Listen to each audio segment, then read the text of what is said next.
All right, so Cobra to downward dog is just going back and forth between two different motions. So the first one's Cobra. Cobra, you're just gonna lay down, squeeze your shoulder blades back and down, and you're just gonna pull up here, get your chest up. You can also lengthen the neck, right? You should feel a stretch in kind of your abdomen, your lower back. Try to keep your hips on the ground. Don't let your hips come up. And try to avoid letting your shoulders shrug like this. Try to put them back and make a big chest. If this is too aggressive for you, you can go on your elbows and come up this way, right? So you're just gonna come up from Cobra, and then you're gonna make sure your toes are curled in and go into downward dog. So I'm just gonna walk back, get your butt up, keep your legs locked out, right?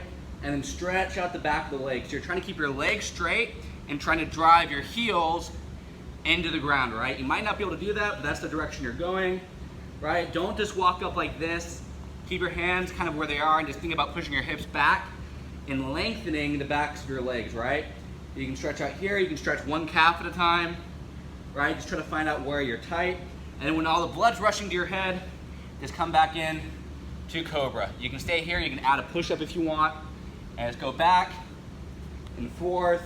You can walk the hands a little bit if you want.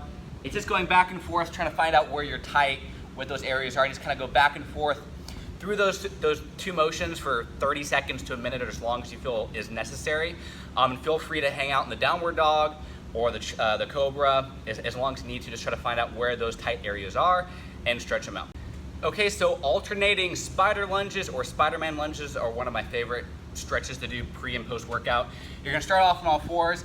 If you can, get up into a plank, right? Your knees off the ground, and you're gonna bring your foot wide and out to the side of your hand. Try to get your foot slightly in front of your knee, so not quite here, but try to go out here, and you're just gonna stretch. If you can, keep that back leg locked out as well, then come back to a plank, and then switch, right? Every time you come down, think about pushing that knee out a little bit, keeping this back leg locked out if you can, and sink into that stretch, and just switch. So you're only gonna hold each stretch for about a second or two, and you're just gonna alternate, all right?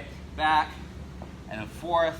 You can kind of hang out here, find out where you're tight, push that knee out, right? If you don't have the mobility to come all the way up here like this, you might have to kind of come a little bit further back and sink into it a little bit. If you don't have the mobility, bring your foot up all the way up in front by your hand.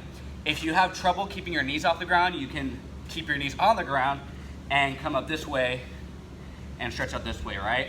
So just bring a foot up, stretch, and alternate. So either here or keep the legs locked out into a plank and come out wide like that, and just alternate for 10 to 15 reps or whatever the prescribed number of reps are.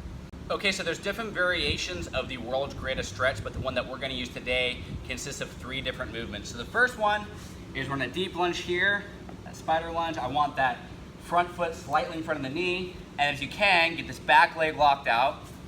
Keep this foot straight and try to push this knee out a little bit. From here, we're gonna take our elbow, drive it in towards our opposite hand, get as low as you can so you can get your elbow to the ground. If not, just go as low as you can. And then you're going to reach up towards the ceiling and back down. So come down and up, down and up. So you're gonna do that for whatever number of repetitions you have to do, or sometimes it's, do that for 30 seconds or whatnot, right? If you have trouble keeping this back knee off the ground, you can drop the knee here and just work like this, right? But ideally, if you can get that back knee off the ground and feel a good stretch in that back hip, that's what you want, right? So that's the first part of the world's greatest stretch. The second part, you're gonna keep your feet right where they're at, and you're gonna do what I call hamstring variation. So you're gonna come back, sit back on your knee, lock this leg out, and stretch, trying to kind of get my chest to my knee, keeping this front foot flexed, right? You might not have the mobility to sit all the way back like this. You might just kind of be here, but try to go wherever you can lock out your legs. You get a better angle here. So you're gonna sit back, and then you come back forward to that stretch, that kind of spider-man lunge, and then go back, hang out here, and forth. So the purpose of this is to find out kind of where you're tight in your hamstring, and if you feel more tight here or here, just kind of hang out where you feel tight and just kind of go back and forth, right? The third part of the world's greatest stretch is called a Samson stretch or a kneeling hip flexor stretch. And what we're gonna do here is we're gonna be in this kneeling position again, and you're going to drive this hip forward, right? Think about keeping your tailbone pointed down, so squeeze the butt, and you're driving this hip forward. You feel a stretch right here. If you need a pad for your knee or anything like that, you can do that. And you want to stretch here, and then also reach up with both hands or the hand where your leg is back. So you can reach up here, and you should feel a stretch all the way kind of through the side of the ribs and the obliques, all the way down to the front of the hip. And you can also come here like this, twist around, find out where you're tight. You can kind of oscillate back and forth a little bit. Try to keep that tailbone pointed down and kind of squeeze your butt and drive this hip forward. You can kind of twist around, find out where you're tight. If you want to, you can even get this back knee off the ground if you're able to do that.